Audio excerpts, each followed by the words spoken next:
Шұғылалы көктемнің алғашқы мерекесі 8 наурыз, халықаралық әйелдер күнімен барша әйелдер қауымын құттықтайды. Ана қуанышы әйел қуанышы. Ол кез келген отбасының берекесі. Сондықтан да барлықтарына сәттілік, қуаныш, береке және шаттық тілеймін.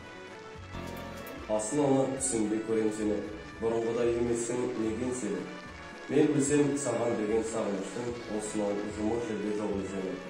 Келбеп сол сағыныштың күштірдағы ел жүрек білесің шындады. Қат байлап қанатына жіберген бармайдан біздің жаққа түсіндері. Шеше, сен бақыттысың жыламағын, жай түсіп жатқанда да құламадың. Тәңіріңнен мен едім ғой сұрағаның, сондықтан жыламағын. Бармын ғой, тірімін ғой, қасыңдамын, өлмеймін, мен өзіңдей асылданмын.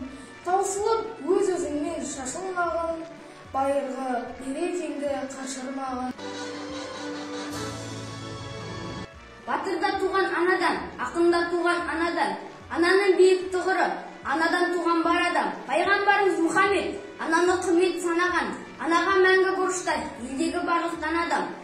Ақ сүтін беріп өсірген, тентек болсам кешірген, тірін алсам айналған, күнәм болса өшірген. Ақ анашым, саған тәнті балашым. Бәрі де ана бір өзіңнен басталды.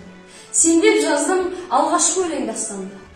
Қуандым ба, өзің бар деп қуандым, жыладым ба, өзің жоқ деп жастанды.